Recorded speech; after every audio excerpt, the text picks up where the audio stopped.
Hello, my name is Gene LaNier. I'm chairman of LaNier Associates and a marketing consultant to the tourism industry. I'm very happy to announce that we have developed a new program called How to Prepare a Basic Marketing Plan. This program can save you thousands of dollars in your marketing planning. Over 40 years of marketing experience and over 16 years of direct hands-on CVB experience have gone into the development of this program. We've included here some excerpts from the presentation. Thank you very much for your time and consideration, and we hope to hear from you soon. So, marketing is a noun. It's not a verb. Even though it ends in ing, it's a noun. I call it a collective noun because underneath it, think of it as an umbrella. Underneath this, you have advertising, you have public relations, you have research, you have sales promotion. So all of these things come under the realm of marketing.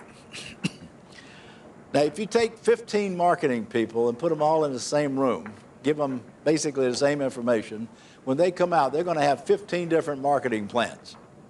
But they'll all work. So when somebody says this is not rocket science, you're right. It's not rocket science. It's a lot harder than rocket science. Rocket science, you know, if you push that button, it's going to happen every time. H2O, you get water every time. But not in marketing because you're dealing with human beings. And so consequently, you're going to get a lot of different results.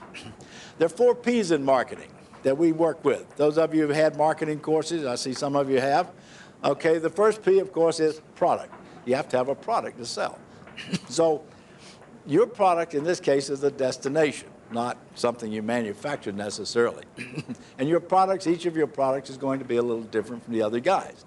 So your product is very important, and you've got to know your product to sell it. The second thing is the price. Your product has to have a price that is competitive in the industry. Now, there's not a lot you can do about pricing. I know that because you don't run the accommodations. But you can talk to your accommodators if you feel their pricing is a little bit too high and try to work out some deals where they can give some discounts or whatever in order to bring more customers in at the slack times of the year in particular. So you got products and price, then you've got place. Now your place is pretty well determined in a destination, but you can look for the access to your place so that it's easy to get to. If you have some roads which are kind of ugly, look like dog patch coming in, maybe you can spruce them up, make them look better and more welcoming to the people who are coming. The final P is what you're all about, and that is promotion. You've got to promote your product. Now, I always like to add one more P, and that is what we call packaging. The way you package a destination is a lot of ways. I mean, one is you go to trade shows, you have your collateral material, the way you place your ads, what you have in your ads. And remember, packaging is very, very important in every product. Ladies, look at your lipstick.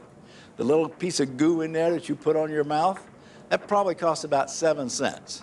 It's all the rest of the stuff that comes with it that you're really paying for. So you can go down to a discount store, buy a 50-cent tube of lipstick. You basically get the same thing you do at Saks Fifth Avenue when you pay $25 or $30 for it. Now, first we're going to take up the mission statement. This is a statement that you have that states what your mission is, why you're around, what you're doing. A lot of people get confused between a mission statement and goal setting. A mission statement, I like the way the French say it best. They say raison d'etre, the reason for being. Why are you here? And a mission statement can be very simple. I think the Army came up with one of the best mission statements, to be all you can be. If you're a little kid, you're just born, you can be all you can be. That's about all you can be at that point.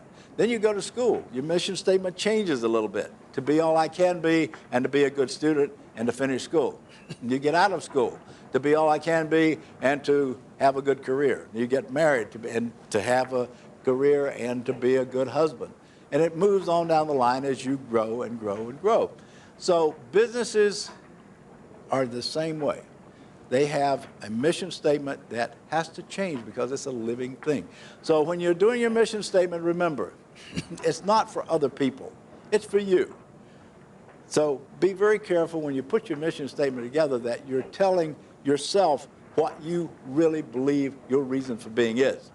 Now, we move to the next one, which is called a vision statement. As you know, there are 3 different types of people in the world. You've got your auditory, your visual, and your kinetics. You have a person who says, well, I can see this downline, and the other person says, well, I hear what you're saying. The other person says, well, I feel, you got that? Hear, feel, see. Well, the see people won out on this, so we're going to use a vision statement rather than a hearing statement. Your vision statement really is something where you say, this is where I see us being 10 years from now, 5 years from now. Don't go more than 10, you're just guessing. Because it's just like you're sitting here now, it's about 10 till 12, and you say, well, in about 10 minutes, I see myself going through that door for lunch and getting away from this guy. Now, the next step that we take, which is really the first big step, is we call it demographics. Now, most everybody here has heard of the word demographics. But what I want to say in demographics is don't let your market define you. A lot of people open up a hotel or motel and they put a sign out, rooms for rent, and they just hope people come. I want to show you a way that you turn that around and do it a little bit differently where you go after your market. But first we have to define your market. So let's look at your potential customers in a new way, in a way that you haven't done before maybe. Now, demographics, as you know, tells you how many kids they've got, what kind of home they live in, what kind of education they have, the level of income they have. And the level of income is one of the things we're very interested in. But as you know, you can make $100,000 a year and be a spendthrift and not have as much money as a guy who makes $30,000 a year, but who's frugal. So what we want to know is what can a person afford rather than how much he makes.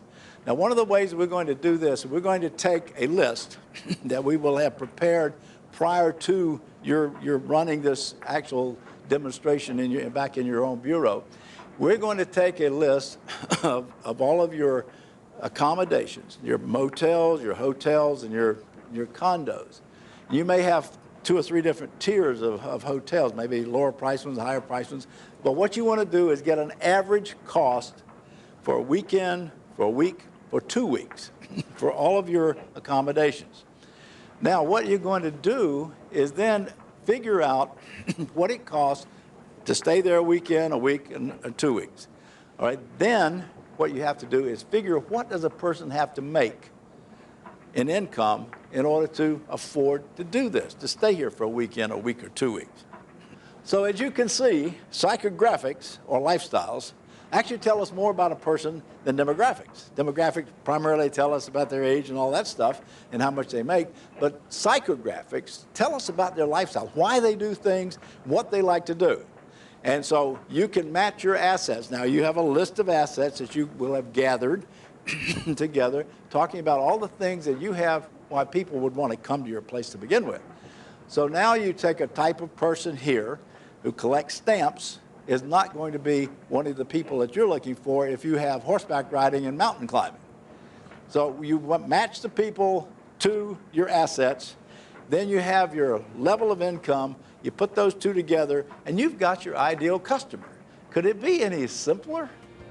So this is what we're doing today. We're trying to look at a different way of going after new customers.